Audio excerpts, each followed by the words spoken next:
So, and this guy has, some hair loss. Cleaned up after a caged nightmare. All of these teeth will have to be removed so he can eat comfortably right now.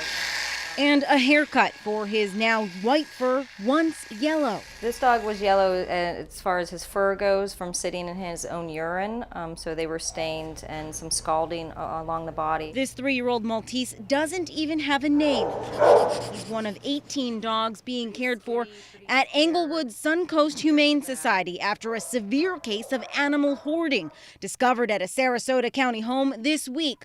More than 260 dogs found living in horrific conditions. I've been checking his heartbeat, make sure he doesn't have any murmurs. For the first time, we get a closer look at their severe medical needs. We're seeing hip problems. They obviously, from being in chicken coops, have flat feet and they're having issues with their feet. Well, almost 24 people have already called looking to adopt one of these dogs. The Humane Society tells us some of them won't be ready for adoption until next week. Others, it will take even longer for them to leave. That's because they need extra medical attention and they need to get more comfortable with human interaction. These dogs will have special needs.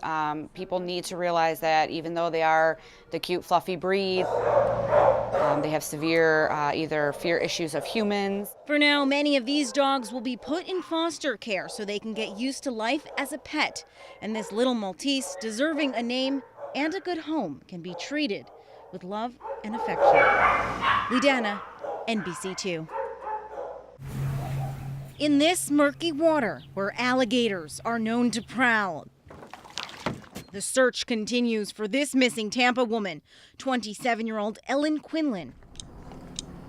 A Charlotte County dive team patrols the Shell Creek waterways using sonar to trace the bottom, hoping to find any sign of Quinlan. While up above, Charlotte County deputies have a bird's eye view around the Lazy Lagoon Mobile Home Park off Riverside Drive. Quinlan was last seen climbing out of a canal in this area on Friday. Neighbor Scott Schroeder jumps in to join the search and bring her back to safety. It's just tough when all of a sudden somebody turns up missing and you don't know what happened. A close eye along the mangroves, Schroeder knows just what to look for. I was in the Coast Guard in the late 80s and early 90s, and we did search and rescue drug interdiction. For him, this search and rescue triggers memories. I mean, everybody kind of deserves to be found, I would hope. If I was out there and missing, I'd want somebody looking for me, I know that. I'm going to go back and check some more of the canals further on down. Okay. Schroeder, along with investigators, worry what happened to Quinlan and wonder where she could be. Nice, quiet little town. They're going to find her or they're not. So hopefully they do, and that'll bring somebody some closure. In Charlotte County, Lidana, NBC2.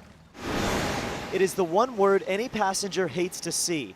At one point today, most arriving and departing flights at RSW were delayed, some mere minutes, others up to 2 hours. Well, I already screamed and yelled and complained, and my wife told me to shut up. And you? Of course I shut up. You're a smart man. Yes, I am. No laughing matter, though, for air traffic controllers in Jacksonville. They had to add space between aircraft until they fixed their radar's electrical problems. The FAA insists passenger safety was never at risk, but that added space meant air carriers had to push back flights. Well, we couldn't come through because there was something with the radar. Mary Lou Lang and her husband flew out of Hartford, Connecticut this morning. Their trip back to their Naples condo hit a snag in Cincinnati. But it wasn't bad. It was only maybe 45 minutes. And how long? 45 minutes. Most delays at Southwest Florida International have been between 30 minutes to an hour, a day where power problems put the squeeze on already tight schedules.